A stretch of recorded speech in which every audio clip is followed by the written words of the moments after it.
साथियों, एनडीए का एक ही संकल्प है, सबको पढ़ाई, सबको दवाई, सबकी कमाई, सबकी सुनवाई और जहां पानी नहीं है खेतों में वहां सिंचाई।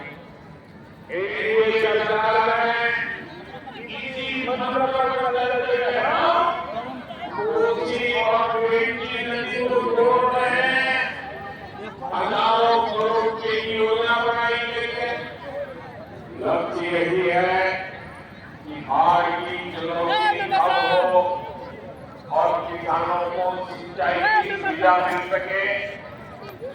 साथियों, यहाँ बहुत बड़ी मात्रा में धान उगाई जाती है।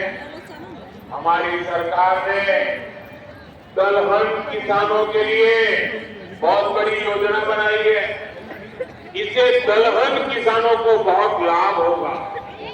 अब तो आपकी सेवा में नया राष्ट्रीय मखाना बोर्ड भी है। ये मखाना की खेती को नई बुलंदी देने वाला है।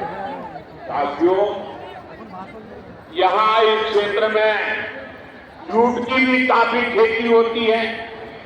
जूट किसानों के लिए जितना हमारा सरकार कर रही है उतना पहले कभी नहीं हुआ।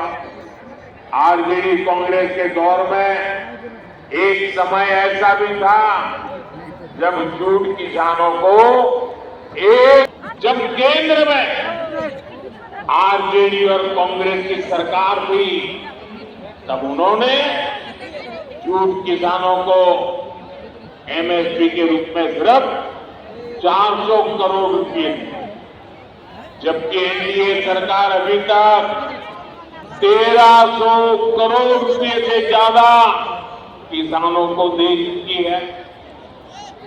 इसका बड़ा फायदा बिहार के जूट किसानों को हुआ है। समृद्ध बिहार बनाने का संकल्प ले चुकी है और इसलिए वो जंगल राज की वापसी भी कभी भी वापसी नहीं होने देंगे। अब मेरा विश्वास और पक्का हो गया। आज बिहार को जंगल राज से बचाने के लिए अगर सबसे बड़ा किया है, सबसे बड़ी दीवार है, सबसे बड़े संरक्षक है, तो ये मेरी माताएं बहनें हैं। ये मेरी माताओं बहनों की कांग्रेस ने तो अब उप मुख्यमंत्री पद के उम्मीदवार को ही और इंटरव्यू में क्या कह रहे हैं? वो इंटरव्यू में आरजेडी के जंगल राज की ही कलई खोल रहे हैं। वो कह रहे हैं कि जंगल राज में दलितों, महादलितों और अति पिछड़ों के साथ सबसे अधिक जुल्म हुआ है। साथियों, अभी तो ये शुरुआत है। चुनाव करवाने दीजिए। ये कांग्रेस आरजेडी के लोग